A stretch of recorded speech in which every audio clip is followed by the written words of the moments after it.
This podcast is part of the Batman Universe Podcast Network, hosted by the BatmanUniverse.net. Check out everything related to Batman and the entire Bat family at the BatmanUniverse.net, including news and original content related to comics, movies, television, merchandise, video games, and more. Also, check out some of the other unique podcasts that TBU has to offer. Consider supporting this podcast by becoming a patron on Patreon. Even $1 can go a long way in supporting this content that you enjoy. Look for a link over at the BatmanUniverse.net to offer your support now. And now, on with the show. So since we quick, distracted, I was just saying we distracted Terence, so we've got to get him back to his answer, so I can recut this, so you guys will never hear all of our rambling. Go, Terence. Just make a super cut of everything you cut out, right? And then at the end, my God. Stay tuned to the end of the credits. You'll hear what was recorded. You probably have 18 hours of me saying, I just wanted to say, I just was going to say, I just want to say, I can say. All right. You don't like the dress?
.net, your home for all things Batman and Robin, whom is celebrating 80 years this year.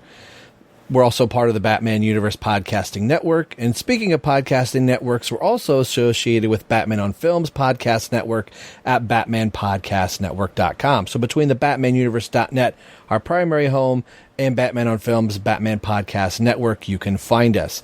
Speaking of getting a hold of us, something that we have that I have been a little lax on updating with just a few things that if you've been following Twitter with some of the crazy home repairs that we've had and my wife's medical condition just currently at the moment, I haven't updated this blogspot post yet, but it's something that I'm very passionate about and something to be able to have a little extra content for our two shows, being Everyone Loves a Drake and Everyone Loves Young Justice. So I'm hoping after I finish this intro, I can start updating that blogspot page. You can find us at everyonelovesthedrake.blogspot.com. Again, that's going to be a central hub for the ELTD podcast network. There's a third network for you that will give myself, Terence, Ryan, and Jay Oz a spot if we want to write some pieces or just more context into the individual episodes for the two shows. Maybe a piece of Robin memorabilia that Terence, Ryan, and I have, or something Young Justice that we have that, since it's an audio medium, that we can post it on Facebook and Twitter, but to give you a little bit more, you can see those things and other write-ups and full write-ups and synopsises that you hear on the show, and another way for you to contact and comment back and forth with us on episodes. And you can do it on the Batman Universe, but again, a little extra content does not hurt to give you more Drake. And you can find us on Facebook, like I mentioned, at facebook.com/everyonelovesadrake. We are on Twitter at ELTD Podcast. We have an Instagram page, and I just put up a piece that I bought at Hobby Lobby just a couple days ago, and those wood plaques that you see, again, talk about an audio medium, and I'm trying to describe an image for you. Two plaques that I have bought and in the last couple years are currently on my wall that I'm looking at is Batman #1 from 1940, and then Detective Comics #0, when the whole 0 hour thing is. And everybody pretty much knows what the Batman #1 issue is. It's Batman and Robin swinging across the yellow sky. The Detective Comics 0 issue from 0 hour is Batman and Robin swinging across the sky, going the opposite direction, but that's more of a blue, like, cityscape, but that Robin in that picture is Tim Drake. Well, yesterday I found one of those called like 3D hologram images, so depending on which way you look at it, it kind of moves, and it's those two images combined. So my wife talked me into it. She said, this would actually be really cool. You've got those two wooden plaques of those two same images.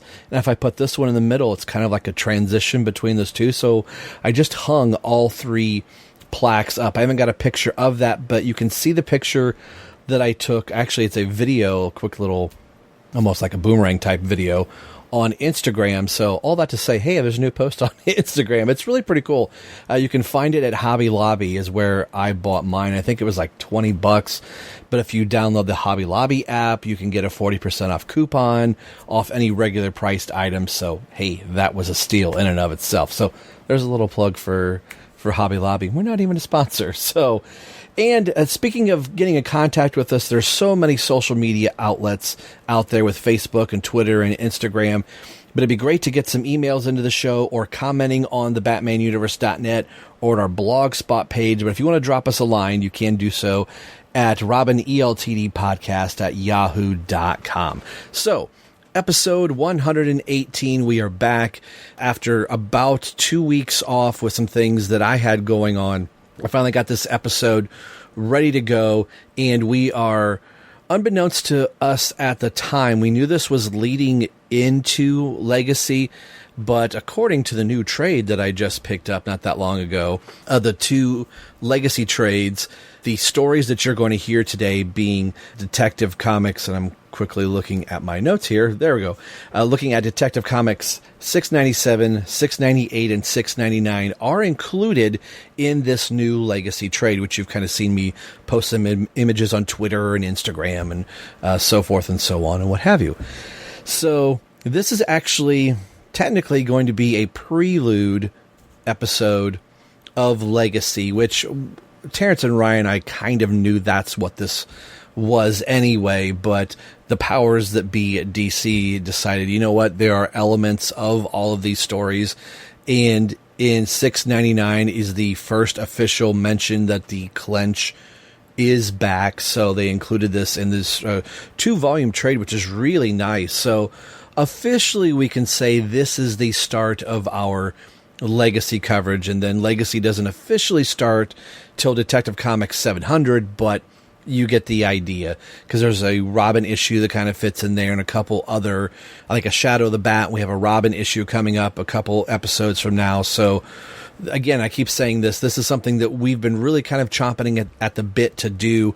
And I think as far as events go, I think Legacy is the first official big crossover, kind of excluding Contagion, that when people talk about events, like Nightfall being the most recent as far as big Batman universe events, even though Contagion it really didn't have big lasting ramifications. I think Legacy is arguably one of those, falls under the radar a little bit, but I think after our coverage of this, you'll see that this is one of those big stories that unfortunately doesn't get a lot of love and attention, but I think it is a really well written story, and it's one that is primarily helmed by Chuck Dixon, which, I mean, you can't go wrong there. So Terence and Ryan are here in this episode, and like in normal ELTD fashion, which you heard at the beginning of this, the intro wasn't actually recorded at the time that we had done this episode. So, like any of the movies, that if you stay after the credits, you usually get a bonus scene or something like that, and Ryan and Terence are probably saying right now, oh, don't tell them that there's something at the end. Well, there's something at the end. So, if you heard the cold opening of the show, I clearly said that at the beginning of it, that this was one of those episodes because we'd recorded this like almost 2 months ago, and I knew there was something about this episode, and I couldn't quite remember what it was. So when I started editing it, I heard some things in the episode, and I was like, oh, yeah, that's right. So in typical ELTD fashion, this is one of those, we just recorded a bunch of stuff, and then Terence and Ryan are like, okay, Rob, have fun editing that. So this is a fun episode to do. So you're going to hear the polished version of the episode, and if you listen to the end of the credits, you'll find out what I had to do to get this episode there. So this is where we're going to pause for a couple promos. When we come back on the other side, we'll hear the synopsis, and then Terence, Ryan, and myself will go through this 3-issue arc for Detective Comics. We'll be right back in just a few moments. Don't go anywhere, and thanks for listening.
In April of 1940, at DC Comics,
No.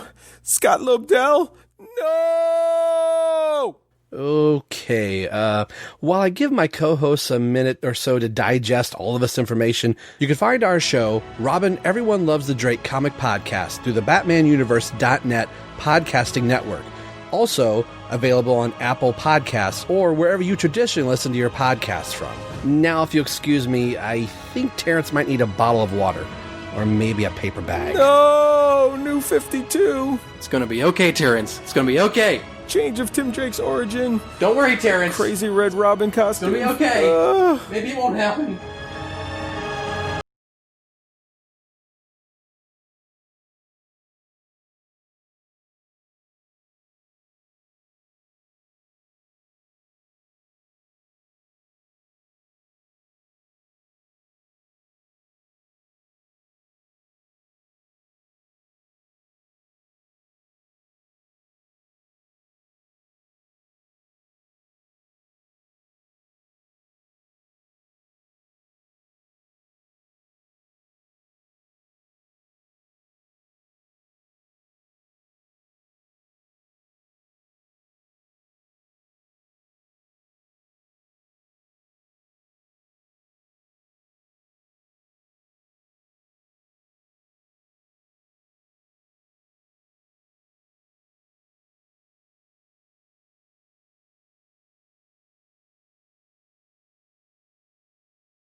Look at the credits for the 3 issues that we're going to be discussing in this episode. And again, I'm using Mike's Amazing World and DC Comics Fandom for the credit information.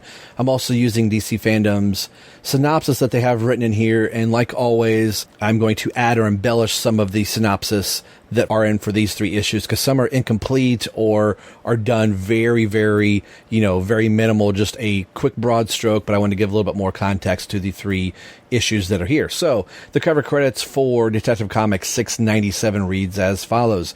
Cover date is June 1996 with an on sale date of April 17th, 1996 with a cover price of $1.95, and the editor is Scott Preston. Now, the credits for the 3 issues are exactly the same, so I won't be reading them every single time. So the writer is Chuck Dixon, the penciler is Graham Nolan, the inker is Scott Hanna, the letterer is John Costanza, the colorist is Gloria Vasquez, and the cover credits go to Graham Nolan. Now, he's only listed as the cover credit on Mike's Amazing World on 697, but the following credits go to the inker Bill Stanswick, so I would imagine that for some reason they had left that off, because in the final one it's exactly the same. And now a synopsis for 697 Deadbolt. Two-Face is being taken to Arkham Asylum when suddenly the police car is struck by another car. Two-Face thinks this is all part of a plan to take him out, but then Lockup shows up and knocks out Two-Face and leaves the scene carrying the criminal. Batman, Robin, and Nightwing watch the crime scene investigation and know that there's someone abducting criminals and taking them to an unknown location. They discuss the matters further with recently reinstated Police Commissioner Jim Gordon. Lockup takes Harvey Dent to a secret jail where he is holding Allergent and Killer Moth prisoner. Lockup is an abusive jailer who uses extreme force with his inmates. Batman devises a plan to catch Lockup's attention. He pays a visit to Joe Rabbit and his accomplice and forces him to surrender himself to the police. Batman and Jim Gordon agree on letting Rabbit out on parole if he speaks about Black Mask's illegal activities. It's all over the newspapers, and Lockup decides to abduct Rabbit as well. Unlucky for the plan, Black Mask also notices the news and sends his False Face Society to deal with Rabbit. Rabbit is under police protection in a hotel while Nightwing is surveilling outside. When the False Face Society arrives, Nightwing tells Batman, and Batman attacks them on the inside of the hotel. Robin is waiting inside, and together they take out the whole gang. At that moment upstairs, Lockup appears out of nowhere and is ready to take Rabbit with him, but Harvey Bullock and Renee Montoya take him down and bring the man to justice. Batman is unhappy with the result, and he wanted Lockup to tell them where he had taken the criminals he abducted.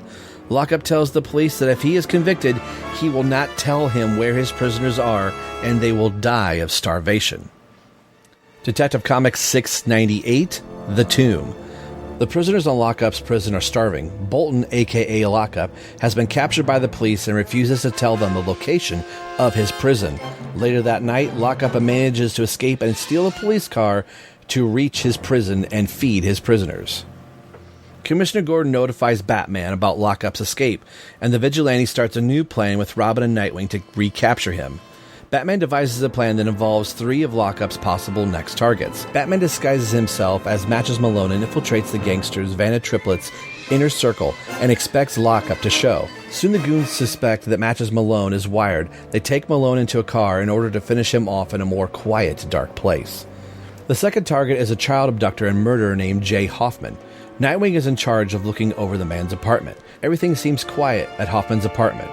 Hoffman is cooking dinner and serves 2 plates. Then Nightwing remembers that Hoffman lives alone. He enters the man's apartment and discovers that Hoffman has abducted another child.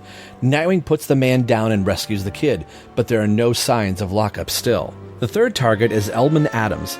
Tim already knows this guy, and he's sent over to check Adams' turf.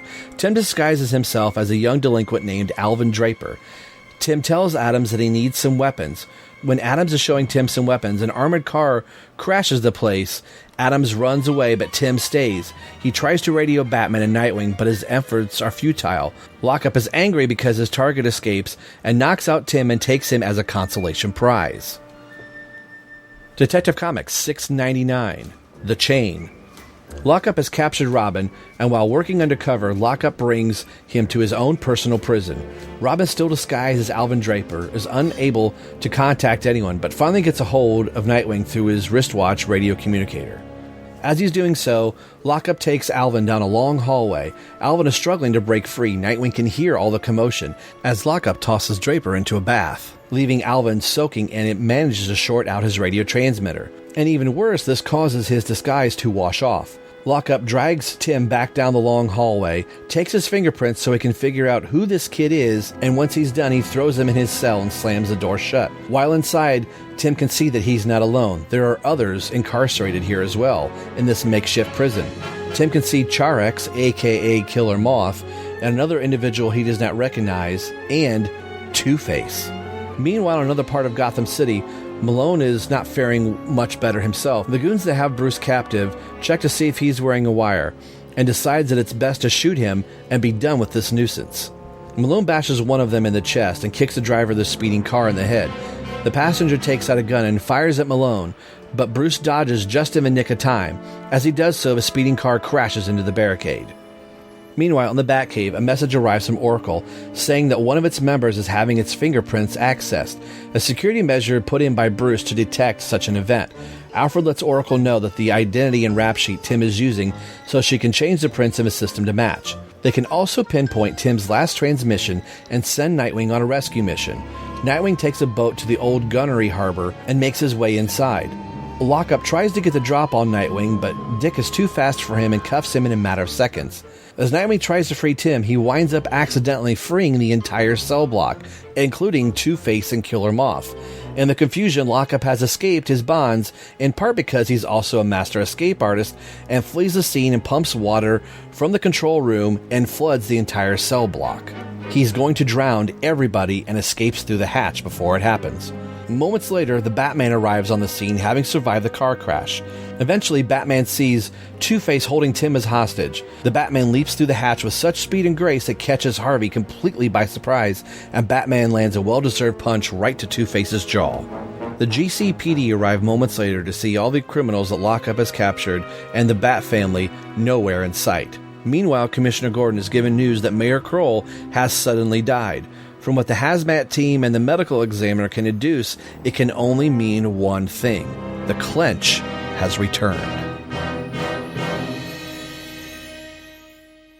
Crack an egg on it.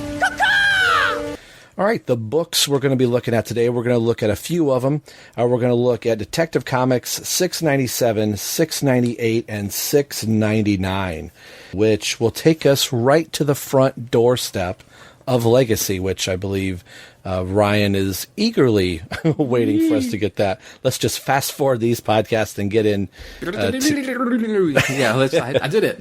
Here we are, Legacy. Well, Legacy. Let's talk about that. So it was actually Terence that brought this to my attention. I think I had these like, if we want an episode to kind of throw in to help tie some stuff together, but I'd kind of forgot about it. So it was actually Terence. I'll kind of throw it over to you, Terence. What made you want to go to this? If you are a Batman fan of the mid-90s, this is just like the classic Batman of the mid-90s. If you like Tim Drake, this has got everything. It's got a character from the animated series. It's got a Batman, Robin, Nightwing team up. It's got amazing art by Nolan.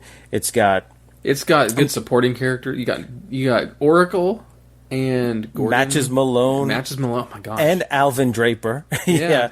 And Jeez. Two-Face and the whole GCPD with, it's got a good Montoya and Bullock moments. Yeah. It leads into the big Legacy. This isn't just a throwaway kind of arc, because it does tie right into and forwards the story going with Legacy.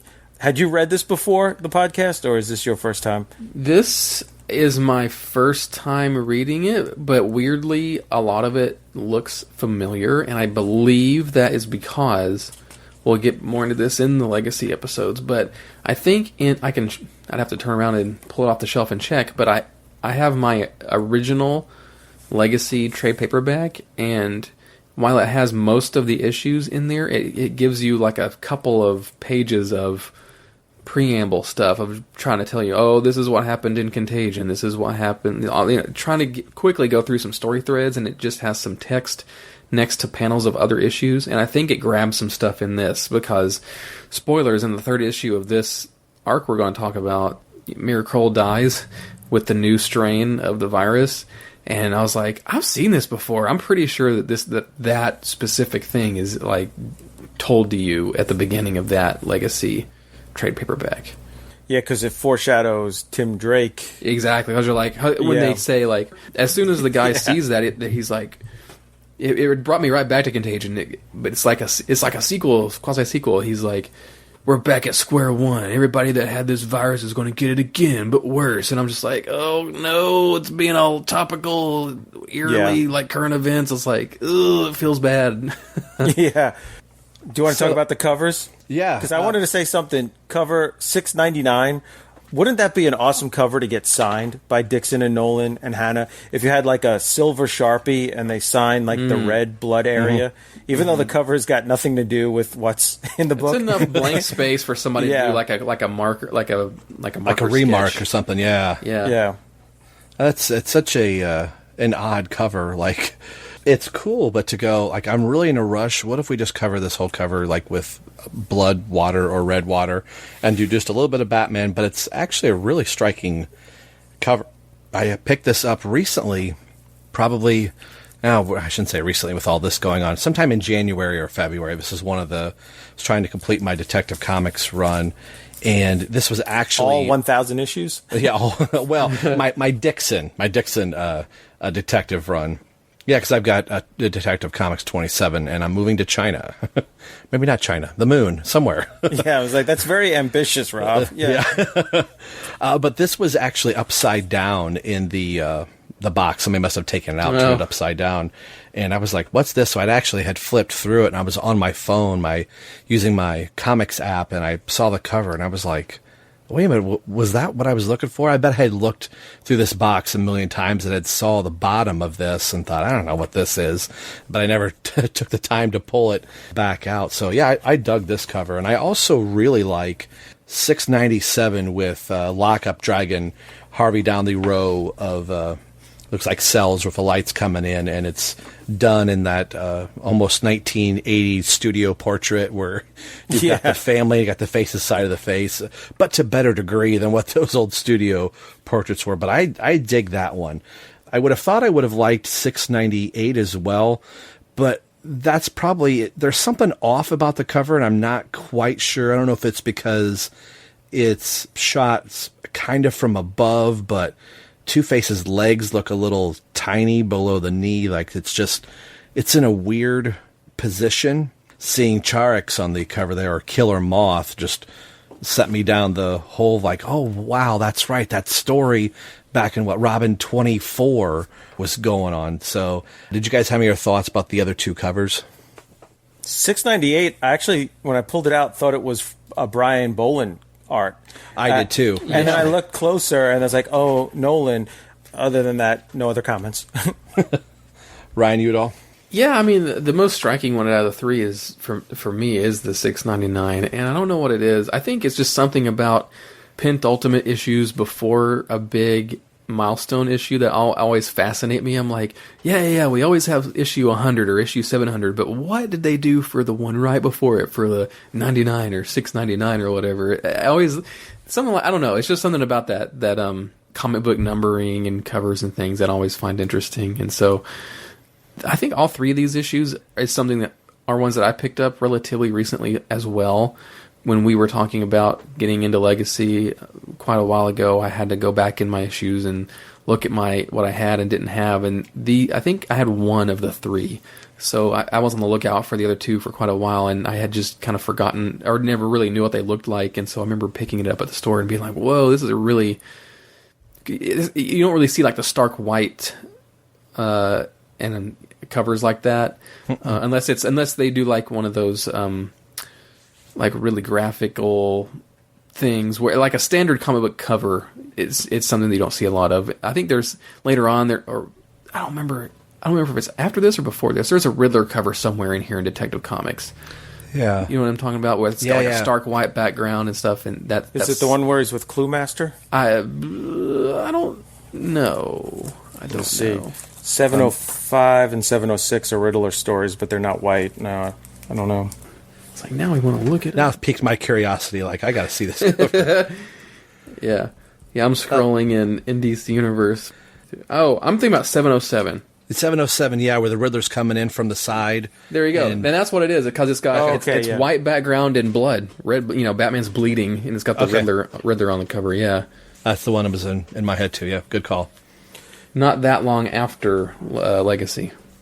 And that cover, sorry, Rob, that cover is also a Nolan cover. And I was going to say, Nolan's impressive here because he was on for the Contagion. I think his art looks great and is better than ever in these issues. It's really, I feel like the Image stuff going on at the time is letting some artists really spread their wings. He did these 3 issues. My covers, 699 says late July and 698 says early July. So those were shipped 2 in a month, and then 700 is a larger sized issue. So he turned out a lot of good quality work in a short little time here. Well, yeah, and that's what I was going to say, too, about short little time. I guess I had always thought Legacy was a little farther down the road. You've almost got 2 big Batman universe, world-changing events happening almost right back to back with one another. You get just a couple issues of Detective, couple issues of Robin, and we're already back into the second part of Legacy and the virus, turning its ugly head, which makes me go in just our real world like, oh, please don't let that happen now. Yeah. So, well, let's talk about these issues. Now, typically what we would do, we would kind of go through each of these. We're going to kind of maybe go book by book, but maybe not so much page by page. I've got a few things that I've written here. One of the earlier latter podcasts that you have listened to, depending on where these fall chronologically for us, is Lockup as a character that Dixon is bringing back in. I think these 3 issues, this is one of those things I think Dixon really plays his hand very well with, like, here are plot points and characters and things that I set in motion. It's always fun to see Dixon say, all right, it's been 4 or 5 months, or it's been a year, whatever the time frame is, let's reintroduce these things back in. And I think that's something that has always made Dixon's books feel like a living, breathing thing to some extent, where you kind of remember events or remember characters, and it's just not thrown in one time and they're forgettable. Even the minorest characters can be brought back in. Even with, like, the returning character of Young L that killed Carl Ranick was something that when I was reading that, we had Chris Clow on a few episodes back, probably like 4 or 5 episodes back in that Green Arrow crossover. And this is something that we're seeing. That was a cool sequence in this. You get Matches Malone and Alvin Draper together in one book. I don't know if that's ever really happened before, that Bruce and Tim are both using their disguises to go out and, find where, once they figure out, like, who Lockup is and what's going on, trying to figure out, like, where he's taking people and trying to piece that stuff back together. So I guess, like, one of the first questions I want to ask the both of you, like, what did you think of, like, Dixon, like, rebringing in some of these elements from, like, Underworld Unleashed with the Cherek's character, Lockup, and even going back to Carl Ranick's killer, bringing him in here? That's the person that Tim is going out to talk to. Let's start with Ryan. I love it because it makes all of these Dixon issues just that much more fun to read. I mean, sometimes when you just try to jump into a random issue, it can be a little weird, like, oh, what? This is a weird guy from a crossover. And that kind of happens here because I didn't read the Underworld stuff, but it was enough for me to be like, oh, that's a weird version of Killer Moth. Like, that's all I really needed to know. You know what I mean? Because he does a good job of that. And it's easy to see that stuff compared to, some of these things are obviously plants or scenes to set up the next, like, big story arc or whatever. And I love this style of storytelling. To me, it's very reminiscent of, like newspaper strip storytelling, where you can have A plots and B plots, and maybe they would do, like, for some of the old Phantom strips, and, of course, the Phantom. I always think of those because Graham Nolan did the artwork and maybe some of the writing on that Phantom Sunday newspaper strip for a long time. So it reminds me of that, and you can tell a story in the Sunday strip, and that's in color, and a B story during the week or whatever, or set things up and then pay things off and stuff like that. And so a lot of Dixon's writing, especially with Graham Nolan, is reminiscent to me of like a comic book version of that. And I love that because it just makes you want to read more comics, right? And just see, what happens next. And it's cool to see stories that can be like, these are 3 issues, but they feel like just a nice, concise, they all flow. Here we go. With each other, but it also sets up the next thing. And I just think that consistency between Dixon and Nolan in a lot of these issues is just, it's just really nice. And a lot of people these days talk about, the Snyder, the Scott Snyder and Greg Capullo stuff, but I think you can find really good pairings like that all throughout comic history, and the Dixon Nolan era is definitely up there for me in terms of like the consistency and that kind of thing. What I love about these issues is that they don't start out with like the X-Men 3 pages of exposition telling who everybody is, and my name is, Logan, and they call me Wolverine, and I live Editor's in a note. mansion, and yes. And then, exactly, there's not 18,000 editor's notes, like, to learn more about Lockup, read Robin, 14. Oh, It's to see what happened with I love it Charax, when they can fit that stuff in naturally in the dialogue with the characters. It's kind of like what a TV show would do, even between commercial breaks or something like that. Why am I? Or you hear this a lot in. They do this really, in my opinion, masterfully in the for example, in the Nightfall radio drama. It's when they like describe why they're there and what they're doing. It's like stuff you wouldn't say in a normal conversation, but it's like it makes sense in the way they're trying to present the story. Like, I captured you, and now you're in this place with no notion of why you're here because I took you and you were just a student in Gotham University, stuff like that. And they do that in some of these issues too, but it's natural enough, and it works. You're right, Terence. It works better than just a caption or an editor's note. Oh, you got to read Underworld Unleashed to get why this is happening. Yeah, some of the Marvel books in the 90s, it was like every 3 panels, check out Spider-Man and Amazing Spider-Man 127. And if you had not read the Robin series at all, you could read these 3 books and there'd be no problem, and you wouldn't be like, wait, what was this guy again? Why is the Moth? But yet, if you read the Robin, it just adds so much more character and nuance to the story. So it's a masterful job by Chuck Dixon. Well, and one of the other things I really like, I mean, you had said it earlier, Terence, that Nolan is at the top of his game in this book. You could take out all of the word balloons and his art under the direction of Dixon of like, all right, here are the scenes that I'm mapping out to you. You can figure out what is going on and almost make up your own story and probably get pretty close to what is on the page here. Even just some of the little tiniest details that when you have, especially when Black Mask is like pouring his drink and you have Montoya and Harvey Bullock on the bed, those little scenes right there, just little details into the windows and the folds of the bed sheets, and even just that page on the picture, on page 12 with Batman in shadow and you have the light coming in kind of sideways from the light of the window, just looks really, really cool. I think the art through these 3 issues, like you said earlier, he was churning out quite a lot at this time. So for the art from even just going from Contagion to this and then probably prepping for Legacy, you're not really seeing a dip in his art at all. So I thought that was just awesome. I liked it quite a bit. Did you guys have any comments just on his art overall? I have a quick one, yeah. Yeah.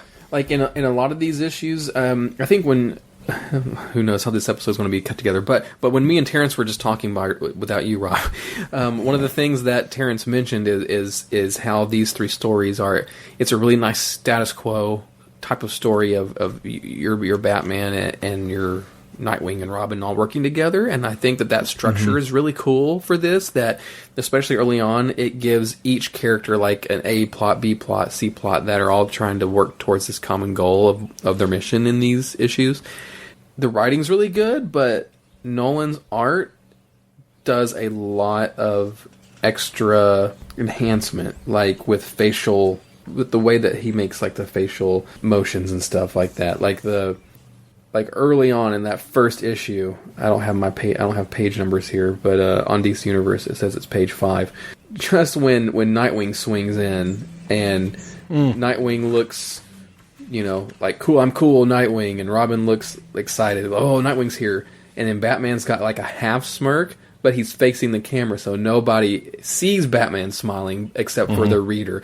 Stuff like that tells you a lot about the characters and where they're at and how they're being portrayed. So you get like a level of, connection with them that isn't exactly the same as the way that their characters are connecting in the story. And I think that's really cool. His art, Nolan's art, looks huge. Like, it's big in these issues. Pages rarely have 3 or 4 panels or more. There's a lot of full page, 2 panels, 3 panels. He draws Batman great, he draws Robin great, and he draws Nightwing great. And that's hard. A lot of times you read a comic and Two-Face. 1 or 2 look great. Yeah. I mean, Two-Face is one. And Two-Face is one of. I think we can safely say by now he's got to be one of Chuck Dixon's most favorite villains because he's in it a lot. Yeah, he's in Robin things a lot too, and of course now that there's 2 Robins, we have Two-Face, and he's got lots of Two-Face puns.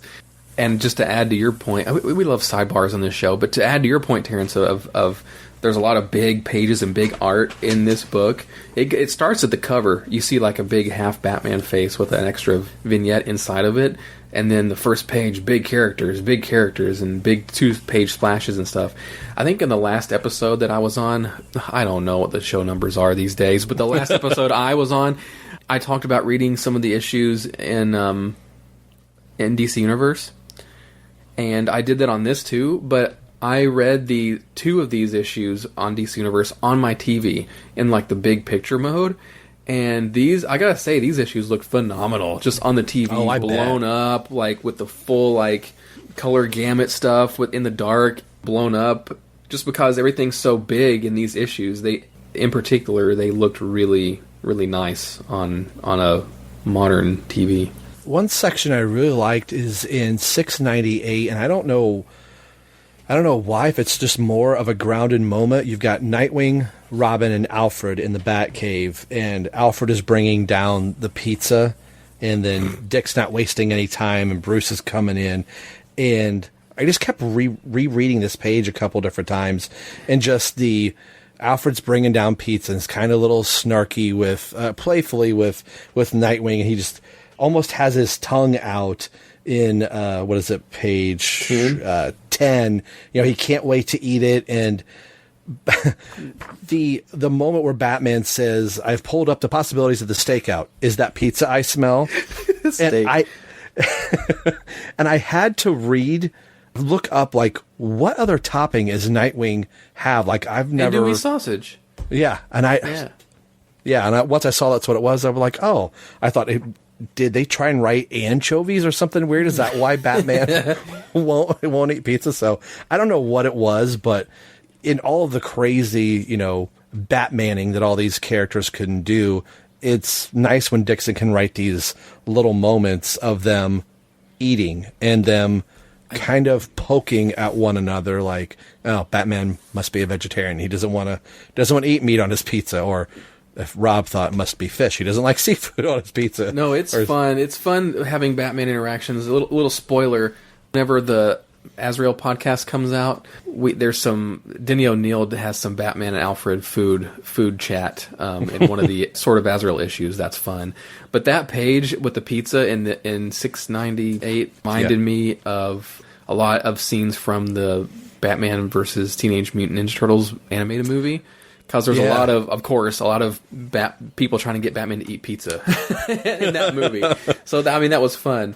And speaking of food, in issue 6, or food and beverage, of course, in issue 697, Yes, in 697, Black Mask has, Nolan drew in a special Dixon wine. Chuck Dixon wine. It says like Dixon wine. It's got like a Chuck Dixon like caricature, I believe, like in the wine. You got to look at it really closely. So that's a fun little addition. It's always fun to see those little random Easter eggs the artists put into these issues. You can tell they're having fun when they're doing it. Yeah, he did that. Oh crap, where is it? I gotta find it. I just had it. Oh, issue 704, which we won't cover probably, but he put a newspaper in, Gotham Gazette, and he has the inker, Kevin Nolan, and it says like inker convicted of gratuitous alterations on the newspaper. Yeah. That's funny. And Rob, I was going to say, in these issues too, some of the greatest things aren't the huge battles and the epic fights. It is these little moments, like you said, like the pizza.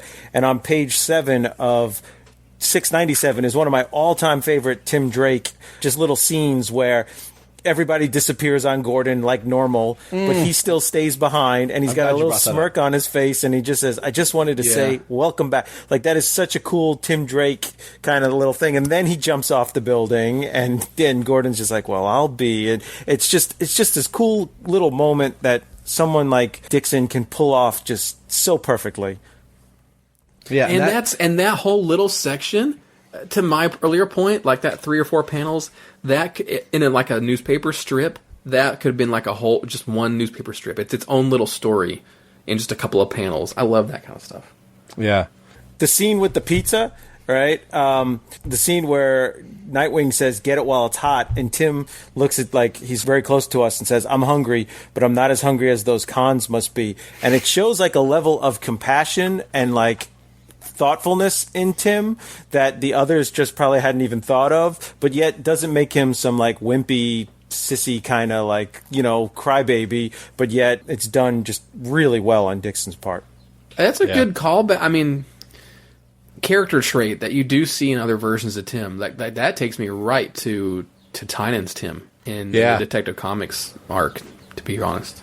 I wanted to jump to 699 because that's where this is leading us more so than what the Robin issue that we'll discuss here in just a moment, but leading us into Legacy, something that's kind of briefly glossed over. I think we even made mention in our Contagion episode about Mayor Kroll being infected by the clench and or the Kletch. I keep saying clench, like, come on, the clench hitter. He dies in this, and it's been 3 months since Contagion has ended.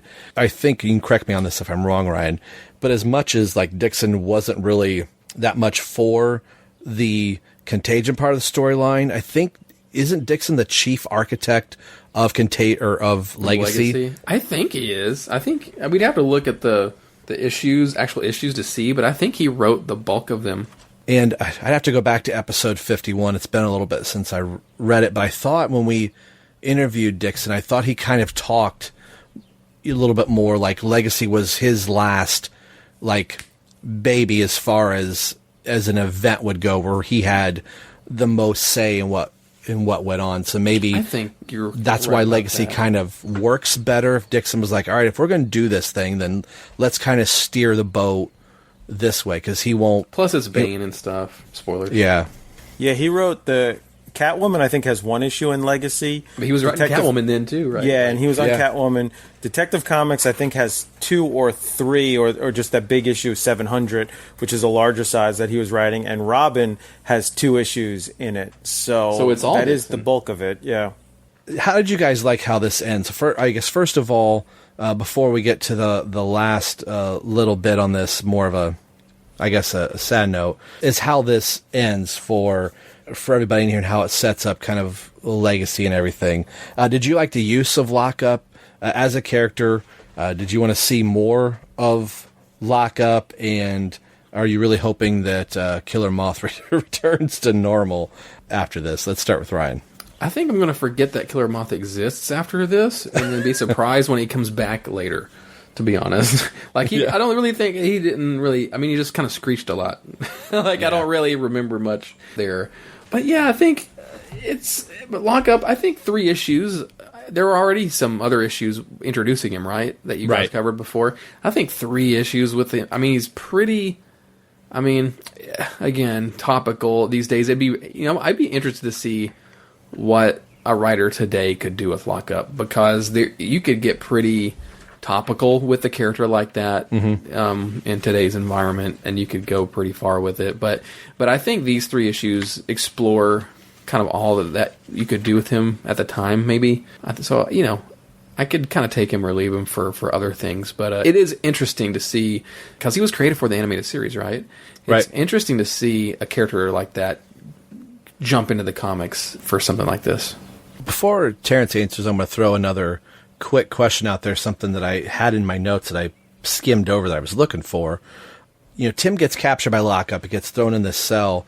So when Nightwing comes in, like, Two-Face kind of realizes, like, well, hey, that's, like, Tim gets thrown in the water at one point, so his disguise comes off. So that left me going, does Two-Face may not know, like, hey, that's Tim Drake, but I think I've seen Robin unmasked. Like, blew me away is the wrong word, but I was almost, like, shocked, like, wow, like, if Two-Face was smart enough, he might be able to start going down the rabbit hole of, like, hey, who these people are, because in, what page is this? Page 21, he's got Robin by the back of the neck. Looks like he's going to drown him before Batman comes in. That's just a cool shot. So I just wanted you guys' thoughts on that too, in addendum to the earlier question I asked about, Lockup. So Ryan, if you want to tag that on, and Terence. Yeah, I think it's one of those comic book concessions where you could go either way with it. Like, later on they could be like, I put 2 and 2 together and now I know that you're Robin. Or you could go, that's my Two-Face voice. Or you could go, like, just the next issue and he's just like, oh, I never would have made the connection. I think either way it makes sense. I mean, yeah. But it is cool to actually see it kind of play out in an actual issue. Terence. It reminds me of my favorite Justice League cartoon moment when Flash and Lex Luthor change places. And he runs into the bathroom. He's like, I can know the identity of the Flash, and he picks off the mask and looks in the mirror. He's like, I have no idea who this guy is. Before we turn the page, so to speak, figuratively and literally, I did want to mention, I really liked how in 699, the location of Lockup's facility was sort of pieced together slowly. Like, Alvin Draper radios to Nightwing that he's not sure where he was, but it's somewhere near the harbor. And then I think Oracle, like, looks for his homing beacon before it went out when he gets thrown in water. And then I like how they run the fingerprints on Alvin Draper and Oracle. I can only imagine what she types, but changes it and gives him this rap sheet of, like, all these, like, horrible crimes that he did and everything. So, and then Nightwing gets there, but Lockup was waiting for Nightwing. So it's just these, like, little baby steps that just kind of lead you along the way that I thought was really good. This ends with Gordon getting the call that Mayor Kroll has died and that the virus is back, and it says to be continued in Robin 31. I was doing the math. I mean, it took me a long time how to get a calculator out and everything, but Legacy has 7 issues, and Dixon wrote 5 of them. So 5 of the 7 issues. So you were right, Rob. This was his thing. And one day he may make a novelization. I don't know about that one. I may just be hallucinating. But I did want to get your guys' take on, we talked about how great the artwork is, but there's one particular page which I just was like, what the heck?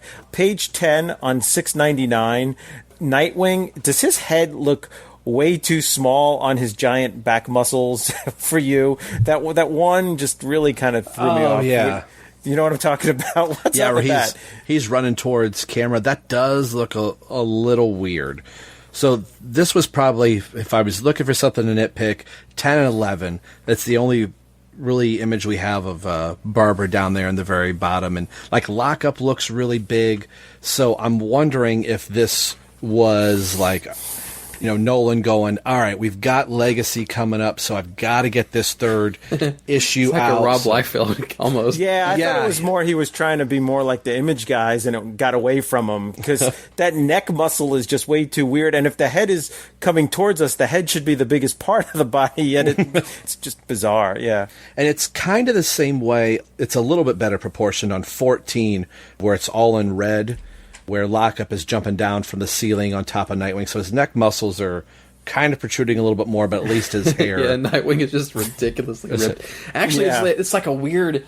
I think it's like a weird. It's like, oh, am I looking at a New 52? Yeah, version of Nightwing because he's all red. Yeah, it's the lighting, but it is kind of interesting not really, but interesting foreshadowing. Like, oh, we can work in red.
And really quick, I'm going to edit this part out. I got to step out for just a minute, so banter back and forth between yourself till I get back.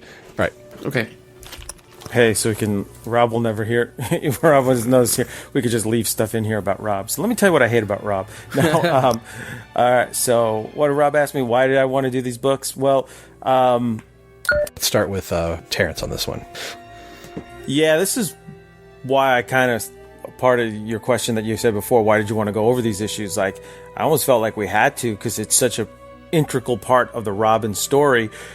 Yeah, I love it because it shows that Dixon isn't just doing Robin as some like one-off story on the side or something like that. It's the actual like tapestry of the Batman family, you know.